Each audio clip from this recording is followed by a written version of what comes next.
Linkin Park, What I've Done. We're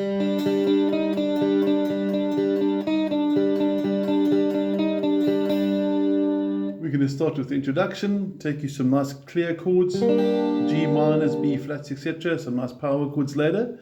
But first things first, make sure you have the PDF file that I would have sent you along with the link to the video you're watching. If you need a copy of the PDF, just drop me a WhatsApp or message me via my YouTube channel. Okay, let's get going. We're looking at the intro and we want to focus what our fretting hand is going to be doing for starters. We're starting with finger 1 on the 2nd string, 3rd fret. We're not going to move that first finger. You can see my fingers are numbered. And we're going to start by first playing the 3rd string above it, which is open. And then we're going to play this fretted 2nd string in the 3rd fret. And we're going to do it 0, 3, 0, 3. And that's the first 0, 3, 0, 3 on the intro tab you're looking at on the PDF. So one more time, string 3, string 2, string 3, string 2. And then you'll notice there's a 4. We bring the middle finger in for the 4, being fret 4, onto the 2nd string, overriding the 1st finger. Should sound like that. Come back to the 3, and you finish off with one more 0, 3. So slow motion 0, 3, 0, 3, 4, 3, 0, 3 should sound like this. Play it along with me. 2 and 3 and 4 and...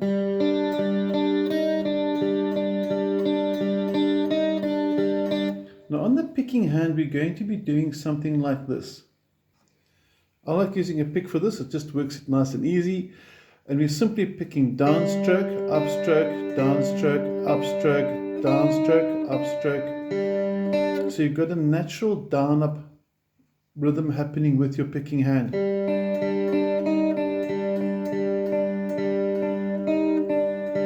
So you can see very nice easy strokes the whole way through. Remember, up and down the whole way through. Now if you don't like using a pick, putting mine down, you can use thumb and 1st finger like this.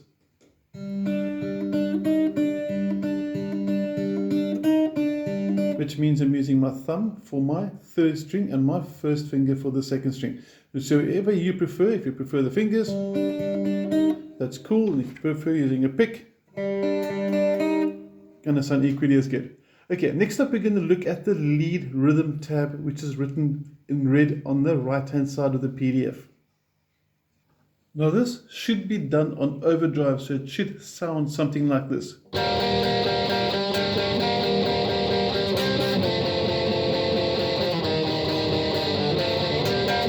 Now I'm going to switch my overdrive off and I'm going to take you through it step by step on clear sound so you can see what's actually happening.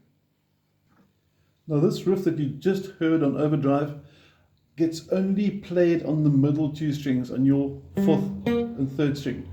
You're starting with finger 1 on fret number 3, ring finger on fret number 5, and you're playing it downstrokes the whole way through. I'll show you that now. And it's going to go 1 and 2 and 3 and 4 and you'll notice over there that as I counted 4 and I went from here to here. And if you look at the tab carefully, the 5 3s, 1 and 2 and 3 and goes to 5 2s. There's 2 5 2s at the end of that. One more time, 1 and 2 and 3 and 4 and you bring it back for the next group. I've sort of grouped the riffs together so you can see the 4 different rhythms inside here, the 4 different groups. And it's back to 5 and 3s, 1 and 2 and 3 and 4 and... Now for that part there, you can either flatten the finger for the double 5, or you can go 1 and 2 and 3 and 4 and you can bring the pinky in. So whichever you prefer, if you want to go from the 5 3 to flatten the ring finger, or if you want to go from the 5 3 and bring the pinky in, both sound cool. From that, you jump down quickly for the 3rd group to 3 and 2. Finger 1's on the 2 on the 3rd string, middle finger number 2 is on the 3rd fret of the 4th string, and there's nothing changing there. That's just 1 and 2 and 3 and 4 and then you jump back quickish to the 1st fret on the 4th string, and you're going to play the 1 and the 0 on the middle 2 again, 1 and 2 and 3 and 4 and you'll notice the last 2 beats at the end of the group are back to 3 2. So if you play it through slowly with me now, get your fingers ready in 1 and 3, first and third fingers on frets 3 and 5 accordingly on your third and fourth string. All the numbers. Okay, let's get going. 1, 2, 3, 4, and 1 and 2 and 3 and 4 and 1 and 2 and 4 and 1, 2 and 3 and 4 and 1 and 2 and 3 and there you have it. Now on the strumming hand for this, as we mentioned, it should be on overdrive or distortion, but it's simply just down strokes. And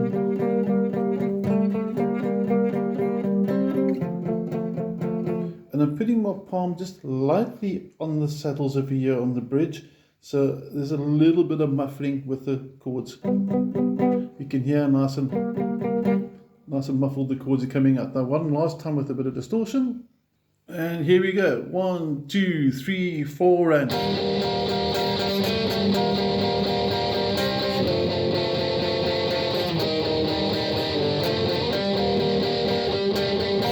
and it simply just repeats itself the whole way through. And now verse 1 starts, and he starts with "In this farewell," and he plays chords 2 and 3 and 4 and 2 and 3 and 4 and 2 and 3 and 4 and 2 and 3 and 4 and what I'm trying to show you here is that each chord simply gets played once. In other words, one strum through with G minor, then to B flat, then to F. So you're just playing through one strum on each chord, making it nice and easy. Now, I just want to guide you through some of the chords because one or two of the chords might be new. For example, G minor. I don't think we've used that too often. The diagrams are under the open chords section in blue on your PDF. And it starts with finger 1. On the 3rd fret across 4 strings, even though you only need to do 3, I find putting it across 4 has advantages for other applications. Now G minor, finger 1 like we said, 3rd fret, bottom 4 strings. Ring finger goes to the 5th fret of the 4th string, and we simply strum down from the 4th string. So it's only one down strum. Make sure all the notes are clear. From there we've got B flat. Now on the diagram I've just simply done that, and then I play, and you'll notice on the diagram there's a grey note. The grey note is that note which I didn't play in the chord. You can hear it's not there. If I put it in, there you can hear it. So without the grey note you've got B flat. So the grey note is to be ignored. Or if you want to, you can play B flat with finger 1 here, fingers 2, 3 and 4 like this. Not my personal favorite, but I think it works really nice just like that. Or you can go to play it that looks like a power chord but not quite. Finger 1, fret 1, string 5 and pinky across the bottom 4 strings. This is the B flat I used, and I only played the middle 4. From the B flat you go to F chord. I'm sure we all know F, bottom 4 strings. First finger nice and flat across strings 1 and 2. We all know F, F for favorite. And then from there we go into C minor, which will look like this. Finger 1, string 1, finger 2, string 2, and frets 3 and 4, and then your 3rd and 4th fingers in the 5th fret, string 4 and 3 accordingly. That's your C minor. And if you want to go for bar chords, by all means, got no problem with that. Okay. Now you're going to go through that twice, and then you're going to have an E flat where it says, "So let mercy come and wash away." And that E flat is going to sound like this. Now, similar technique to the G minor. That's why I said the technique is important. In other words, the first finger flat across all 4 strings. Ring finger goes to fret number 5 on the 4th, and the middle finger fret number 4 on the 2nd. This is E flat, and we could actually put the pinky there, but we don't need to for this song. So this is our E flat, again bottom 4 strings. And what sounds quite cool is when you go through "So let mercy come and wash away," you go from there to there. That's actually F that I'm playing. That's another way to play F. So lesson inside here, this chord is movable. E flat, E, F. So you can first play all the other Fs down here, for example, and when you get to the end of the verse and you need that E flat, why not go to F over there? It sort of lifts it up, it builds it. And on the strumming, don't do this. It sounds terrible. for this song at least. Okay, nice gentle strums, 1, 2 and 3 and 4 and 1, 2 and 3 and 4 and 1, 2 and 3 and 4 and when you eventually come to E flat, 2 and 3 and 4 and the chords work quite nicely. So just follow them through as they are on the sheet. You can't go wrong. And next up, we need power chords. Now for the chorus, when he sings What I've Done, you actually use that intro red lead rhythm which goes.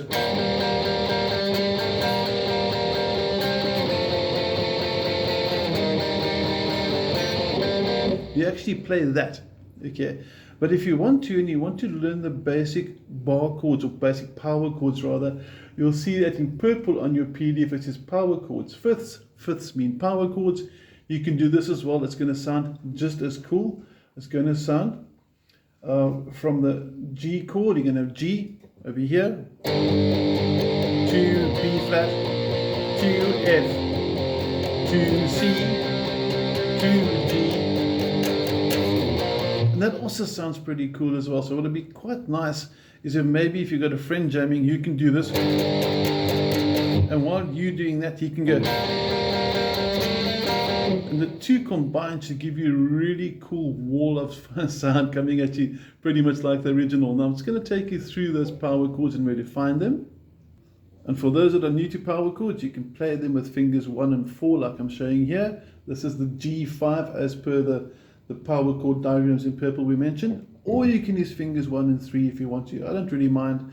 And yes, you can put the octave in if you want to.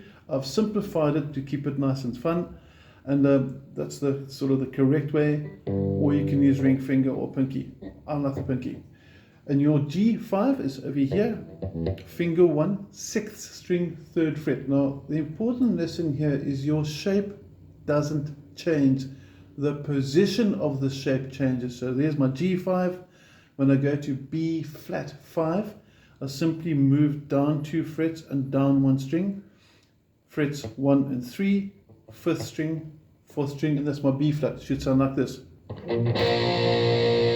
When I go to F, I simply jump up a string, nice and easy. And when I go to the C, I move back down, but also simultaneously I need to move to fret 3 and 5, and that's my C5. And if I play through those 4 chords, I'm going to have this 1, 2, 3, 4, and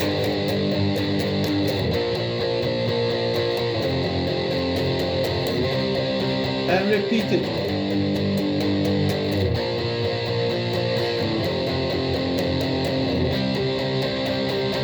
This sounds really cool. Now for those of you that have got acoustics, you won't be able to do the power chord thing as effectively without the overdrive, but if you play an acoustic guitar, yes, this is an electric, it would still sound pretty cool. It would sound similar to this over here. Same chords, just no overdrive, and that should sound pretty much like what your acoustic guitar's sounding for you. So what I'm trying to say is that this song works really well for acoustic guitar as well as the electric guitar. All those parts that I've shown you so far in the video should get you playing What I've Done by Linkin Park. If you have any questions, please feel welcome to drop me a WhatsApp. Be happy to help. And have a cool week. Enjoy. Thank you.